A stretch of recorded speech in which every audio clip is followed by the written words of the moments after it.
যেটা সত্যি কথা। আপনার ওর যা কিছু আছে একটু ভালো করে খেয়াল করলে দেখবেন। এখান থেকে যাওয়ার সময় আমার শাশুড়ি বলল যে আহ, ও ওর পেজ উঠানোর জন্য দেখেন এখান থেকে যাই পেজ খুলছে, পেজ আগেও খোলা ছিল, আমাকে শুধু বলছে, আমাকে নয় অনেক লোকরাই বলছে যে 100 ফলোয়ার হইলে বুঝাইবো যে কি জিনিস, লাইভে এসে কথা বলবো, পেজ মানে ও টাকা কামাই করতে পারে।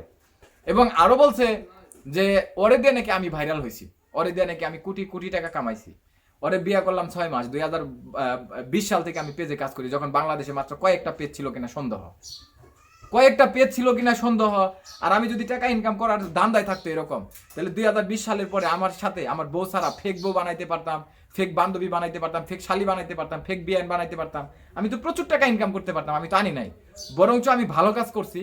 কিন্তু এরে আজকে সমাজ উদ্দেশ্যের সামনে ভালোভাবে তুলে ধরার কারণে আজকে ও চোখের পানি জড়াইতেছে শুধু আর পেজটা ওঠানোর জন্য। পেজে লেখে এটা আমার বোনের পেজ, খেয়াল করে দেখবেন, আপনারা ফলো দিয়ে পাশে থাকবেন। ওর মাই কয়ে যায় পেজ মেজ চালাইবো না, জীবনে ভিডিওর সামনে আইবো না। ও কয়ে যায় লাইভে কয় আমি আর জীবনে দেখবেন না, আমি কোনো ভিডিও বানাম না। অথচ দেখেন বান্ধবীর নিয়ে ভিডিও বানাই, সকালবেলা বানাই, বিকালে বানাই। এবং আমার একটা ইস্যু পাইছি, কারণ আমার ইস্যুটা নিয়ে যদি কান্নাকাটি করে কথা বলে, তাহলে মানুষের মধ্যে একটা প্রশ্ন থাকবো যে এত সুখে শান্তির সংসার এইভাবে ভাঙ্গে যাইতাছে। আসলে এখানে ও এত এত ঘটনা করছে যেটা ভাষায় প্রকাশ করার মতো নয়। এখন যাচ্ছি, আর আমাকে ও কতবার তালাক দিয়েছে এই মেয়ে, এবং আমাকে কতবার গায়ে হাত তুলেছে এই বিষয়ে। তো ও কি করছে, সেইগুলা চুরি করে নিয়ে সবকিছু নিয়ে করতে চাইছিল। আর এখানে একজন আমাদের দেশের জনপ্রিয় ভালো বউ ব্লগার ইউটিউবার আবার আমাকে বলবেন আমি তো বউ ব্লগিং করছি, আমি করতে চাই না। ওর রিকোয়েস্টের কারণে বিয়ের ঠিক 15 দিনে আমার মাথাটা পাগল বানিয়ে লাইছে এই মিডিয়াতে ভিডিও আসার জন্য। আপনারা লক্ষ্য করলে দেখবেন যে বিয়ের পর আমি আর কোনো ভিডিও ছবি কোনো কিছুই পোস্ট করি নাই প্রথম। তো এগুলা নেওয়ার পর যখন রাত ঠিক রাত না সরি রোজা রেখে আমি ঘুম পারতেছি, ওইটা গোসল করুম, জোহরের নামাজ পড়বো, ঠিক বিদ্যুৎ চলে গেছিল। 1:30টার দিকে যখন কারেন্ট আসে তখন দেখি আমারটা শুধু নোটিফিকেশন আসতেছে আমার আইডি চেঞ্জের, তারপরে আপনার যে জিমেইলের এগুলা।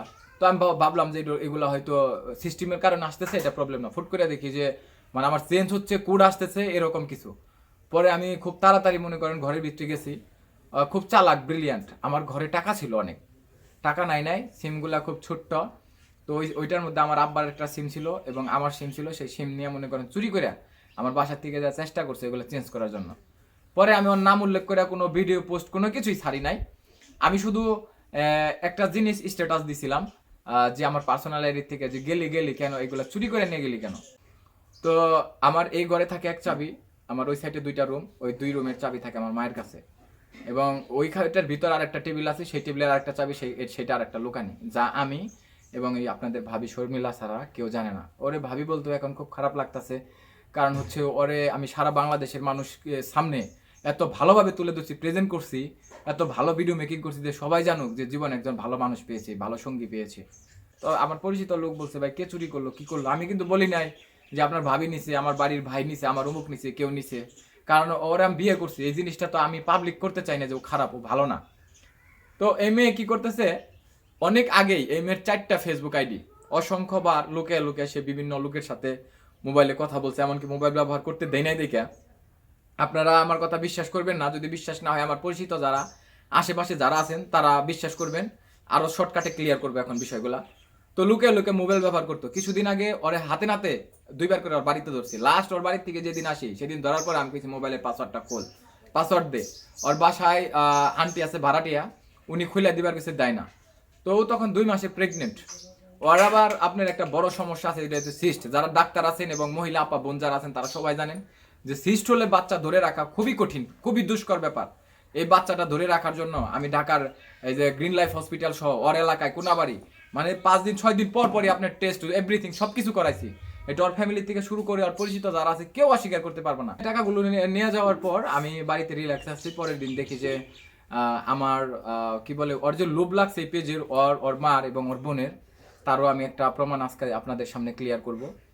তো আমি যখন আমার বাসায় একটা লাল ডায়েরি আছে বিয়ের পর, সেই ডায়েরিতে আমার বিজনেস ম্যানেজার, আমার ফেসবুক কি বলে এই আইডির পাসওয়ার্ড, তারপর গুগল অ্যাডসেন্স, জিমেলের পাসওয়ার্ড সব কিছু এটার মধ্যে দেওয়া, এবং 2টা সিমের মধ্যে একটা সিম যেটার মধ্যে সমস্ত কিছু অ্যাড করা। ওকে আমি বলছিলাম যে দেখো এই ডকুমেন্ট যদি কারো যায় আমার সমস্ত আইডি সব কিছু চলে যাবে, আমি আর এইগুলো ফেরত আনতে পারবো না। এমনকি ওর 3টা বান্ধবী আছে 3rd ক্লাসের, যার মধ্যে একটা খুব ডেঞ্জারাস, বিয়া 2টা না 3টা হয়েছে। এর দিয়েও মনে করেন আমার ট্র্যাপে ফালানোর চেষ্টা করছে, বিগত কয়েকদিন পূর্বে খালি আমার খোঁচাইছে।